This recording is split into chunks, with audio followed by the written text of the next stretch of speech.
நான் அடிச்சா தாங்க மாட்டேன், 4 மாசம் தூங்க மாட்டேன், மோதி போற வீடு போய் சேர மாட்டேன். அங்கன கண்டங்க ஏப்பாப்பா அது ஃபோனு போய் கொஞ்சம் பால் வாங்கிட்டு வா. ஆண்டி எனக்கே ரொம்ப ஃபீவரிஷாக இருக்கு ஆண்டி. டீ போட்டு குடிக்கணும் போல இருக்கு, ஆனால் என்னால் தான் முடியல. சாரி ஆண்டி, என்னால் முடிஞ்சால் நான் பண்ணியிருக்க மாட்டேனா? ஃபோன் பார்க்கும் போதுலாம் டயர்டாக இருக்காது, பால் வாங்குறதுக்கு கூட நான் தான் போகணும். போயிட்டாங்க, ஒரு ரீல்ஸ் போட வேண்டியதுதான்.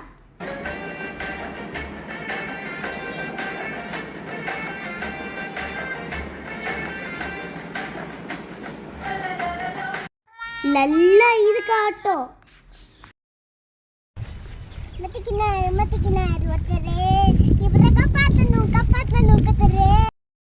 எப்ப வேலை கொடுத்தாலும் தலைவலிக்கிற ஆண்டி, வலிக்கிற ஆண்டி, விவதிஷா இருக்க ஆண்டின்னு எல்லா வழியும் கட் பண்ணுது, எந்த வழி செய்ய முடியும்?